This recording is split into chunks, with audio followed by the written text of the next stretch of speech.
you feel lost, you are not alone. You may find you're going through all the motions, and then that question comes pushing through. Why bother? They said to create habits, and you might have. They said wait, create systems and routines, and you might have. Looking for answers in books, in podcasts. Perhaps you've taken up meditation or yoga. It all feels a bit aimless, just like that late night scrolling on your favorite shopping site. That thing you bought last week to fix an ailment, that now you're wondering how you were so easily convinced and whether you should return it. You've developed some ways of coping: covert action, an evening drink, late night snack. No one is there to judge you. No need.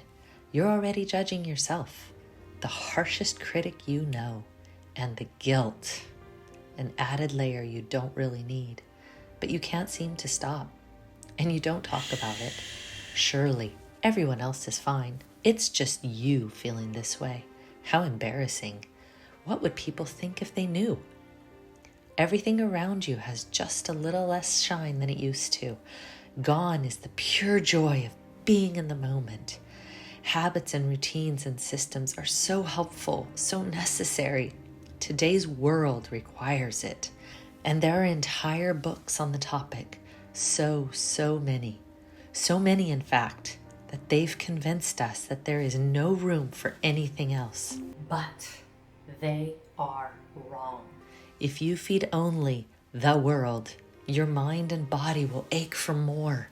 You see, feeling lost comes from the monotony of going through the motions, checking the boxes, doing the things you need to do. Must do, have to do, have committed to, should do, all the do's. Working a job you can do in your sleep at this point. And the things that do require some slight effort?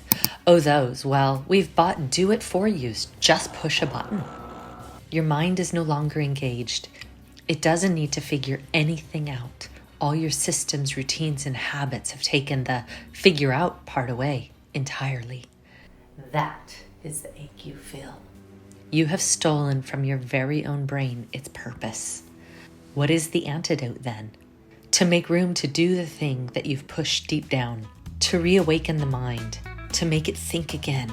Our minds crave it, not one of us is the exception. Like rats in a maze, we want to figure it out, to find the path, to tease out the problem.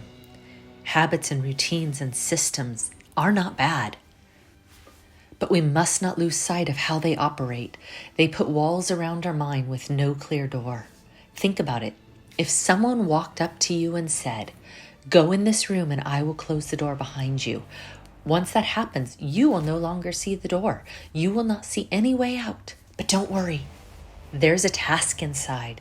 It's exciting, and once you figure it out, you'll be able to work hard to become very efficient at it. And you'll do it over and over. It will become mindless, and your brain will no longer need to think about it. You can practically do it in your sleep, and you can do it for years and years. No one will try to stop you. Would you walk into that room?